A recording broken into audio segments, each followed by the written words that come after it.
code, un giorno arriverò anch'io a farmi una macchina mia.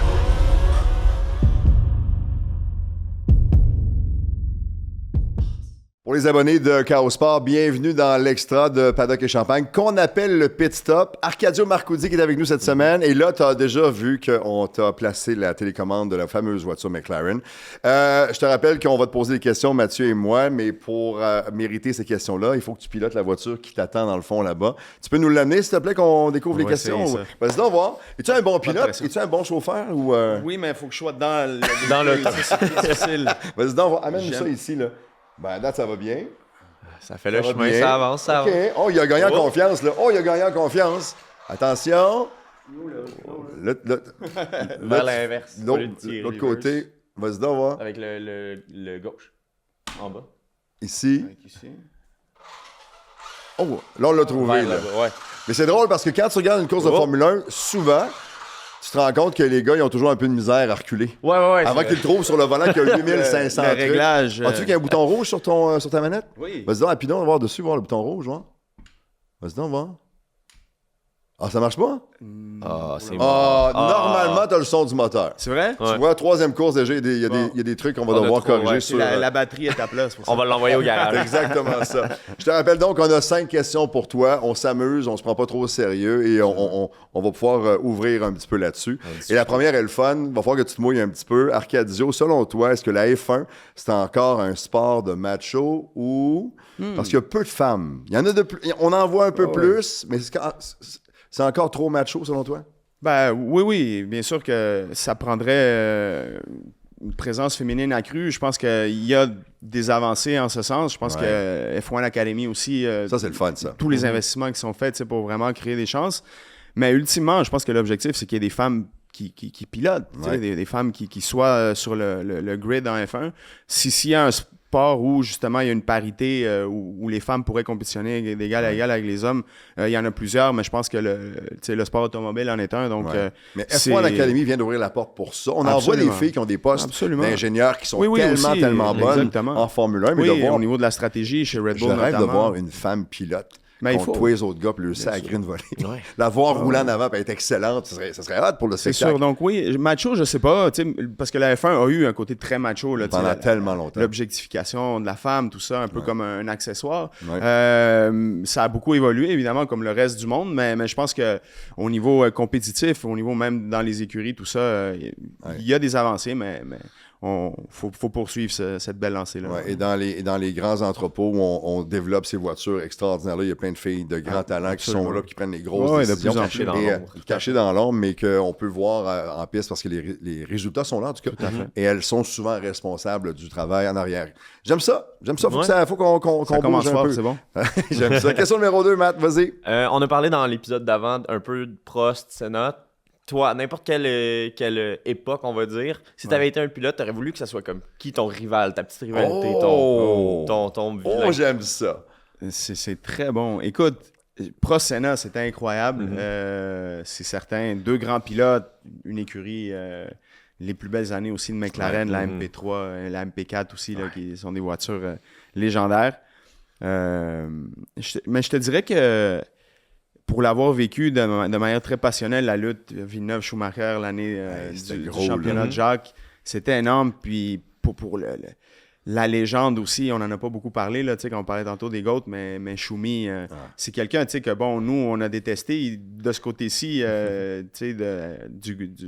en étant québécois, en supportant Jacques. Ben oui, parce que bon, Jacques, Schumacher, c'était un pilote extrêmement compétitif. À Jerez de la Frontera, quand il a essayé de sortir Jacques. Non, il l'a pas tassé. Il a un contact de course. C'est ça. Fait par exprès. Racing incident. Mais pour vrai... ça va rester, ça. Ça, c'est incroyable. Ça va rester. Mais aujourd'hui, jour pour jour, une fois cette rivalité-là passée, j'apprécie énormément Schumi et tout ce qu'il a apporté à la F1. Donc, si j'avais à choisir un rival, ça serait lui. Ah oui, hein? Pour y aller côte à côte un peu avec la même voiture. C'était un pur, là. C'est comme, il était là pour gagner. Il était là pour gagner, mais à une époque où Jean Todt, qui était le patron de Ferrari, le légendaire, un autre genre de Godfather, un peu à la Briatore. Ouais. Il avait fait un contexte aussi où Schumacher était roi et maître.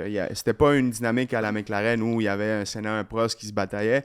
Lui, il y avait son domestique. Il y avait Eddie Irvine, Crazy Eddie notamment. Qui faisait de la place. Lui, il faisait de la place. Les gars ont joué au hockey au Japon en fin de semaine. On a vu des images de toute l'équipe Mercedes y aller. L'équipe Ferrari sont allés jouer au hockey. Voilà. Eddie Irvine, dans le temps, c'était le meilleur joueur de hockey au monde. Il faisait de la place pour Schum. Exactement.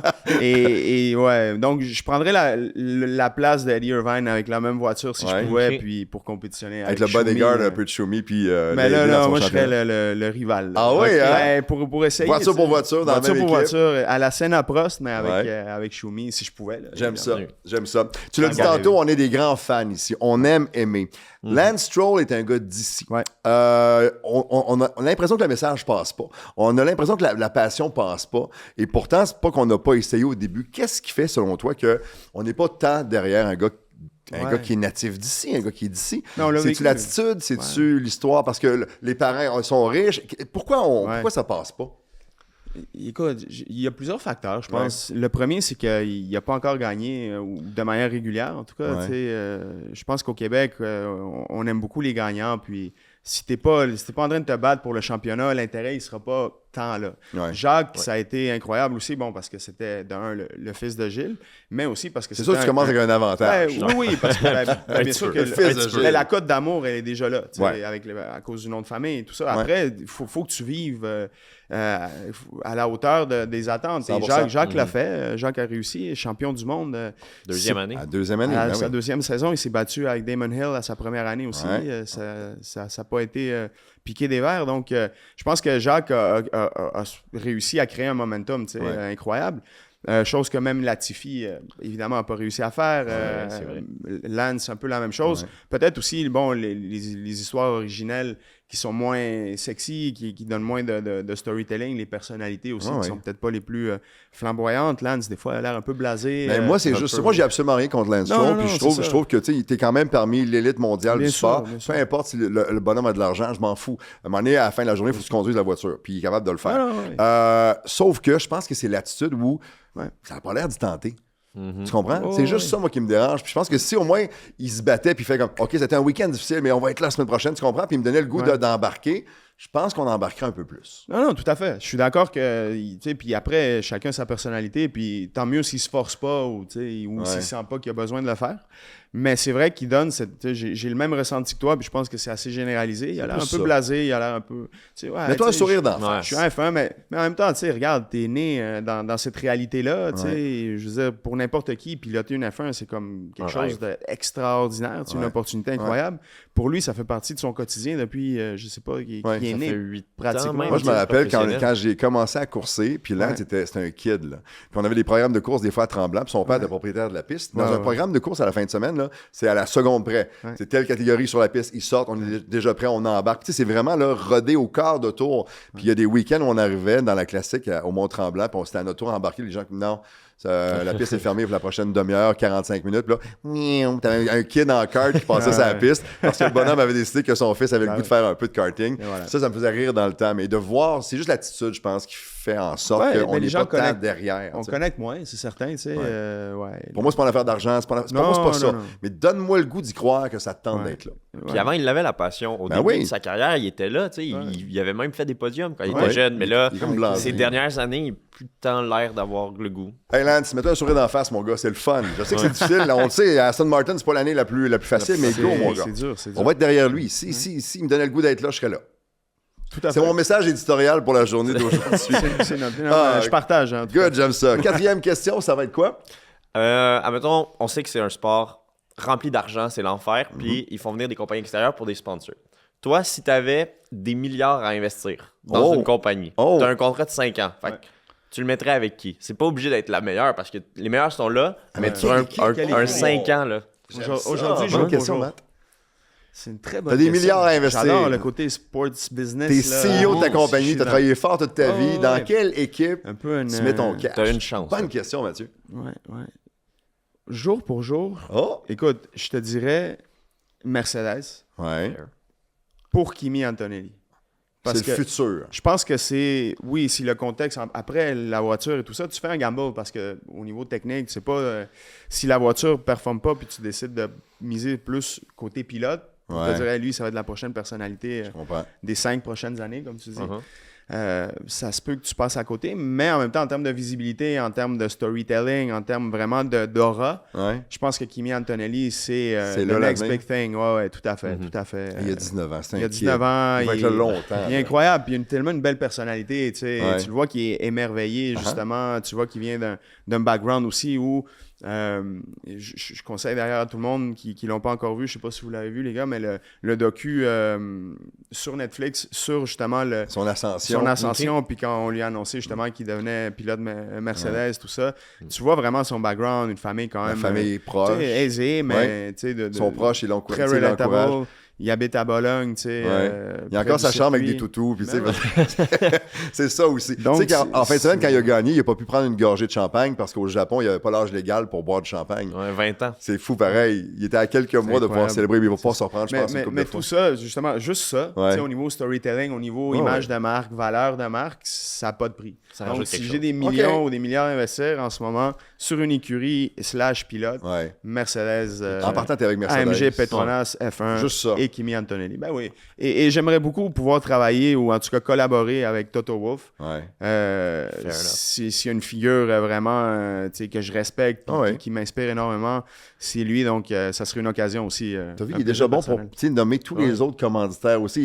Il était prêt. Il y avait le speech de fête. Il était juste prêt à signer son contrat. Je suis prêt pour Drive to Survive. Quand les gars se présentent, des fois, ils oublient le nom de l'équipe. Moi, je m'en rappelle. T'as remarqué, il y en a qui l'ont fait cette année. Dernière question. Lewis Hamilton le crie haut et fort depuis des années. Il souhaite, avant la fin de sa carrière, avoir la chance d'aller faire une course de Formule 1 quelque part en Afrique.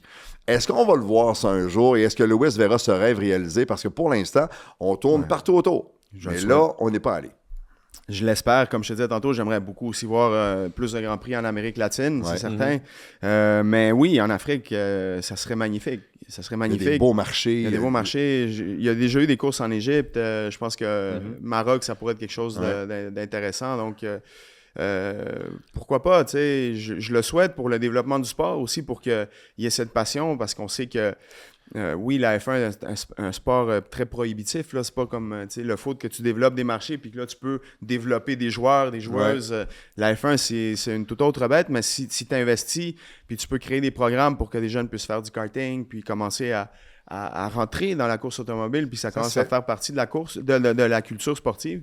Je pense qu'avoir un Grand Prix, ça serait un vecteur important pour faire grandir ça. Donc, à la fin de la journée, c'est toute la business, toute l'industrie de la F1 et du sport automobile et de l'industrie automobile qui en sortirait gagnante parce que c'est un marché, l'Afrique qui reste encore vierge presque pour beaucoup de sports, qui reste à exploiter.